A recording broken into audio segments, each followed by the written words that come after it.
Chazon Ovadia Adonai Omer Elohim.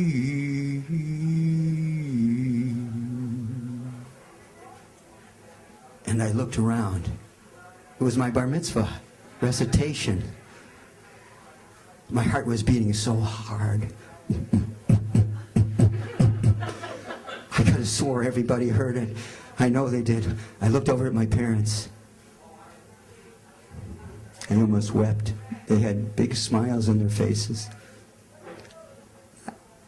If you didn't know me at the time, I was a very inconfident young lad to the max. So this was a very big deal.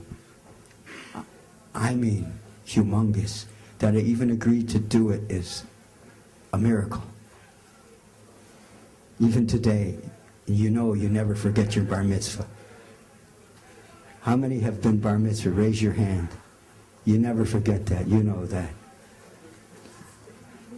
And I could hardly wait for all of this to be over with the congratulating and people kissing and hugging me and celebrating right there in the shul to get home and celebrate. This was the one time in my life I could do no wrong. I'm the bar mitzvah boy. Oh my God. Oh my God. So we got home. It was jammed. I mean, like everybody I ever met and didn't know and in between was there. We had a tiny little home. It didn't matter, though. I was a little embarrassed because usually it was in a big hall, but hey, what the heck. I looked at my dad with pride, and I was so happy that he invited everyone into my home. And everybody was having a fantastic time. It was like incredible. Because of me. I was going to say the birthday boy, the bar mitzvah boy. And I knew it too. And I remember my uncle came over to me, as they always do, when they give you money. You know what I'm talking about. They do one of these. They crumple it all up and they do like this. They pass quickly by. And I open up $5. Oh my God.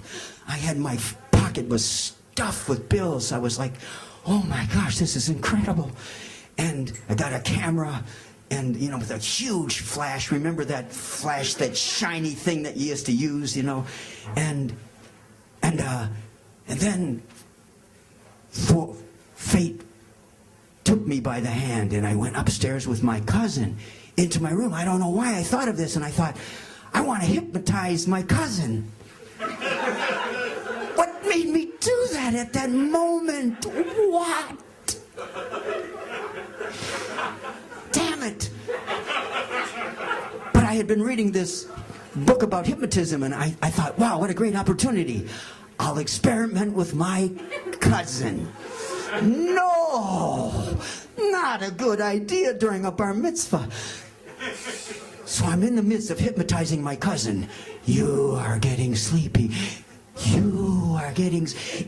And my uncle bursts into the room. What are you doing? I froze. I was like, I'm the bar mitzvah boy. I can do no wrong. I'm thinking to myself, but no, I could do wrong. I had been doing wrong because it was obvious on my uncle's face. He was like livid right off the bat. And what would I do to counter this? Are you going to hit me or beat me like you did my sister? My sister had been in jail. She was a civil rights worker. She had been arrested, was in jail. He manhandled her when she came out of the jail, and I reminded him of this. No, that was not a good tack.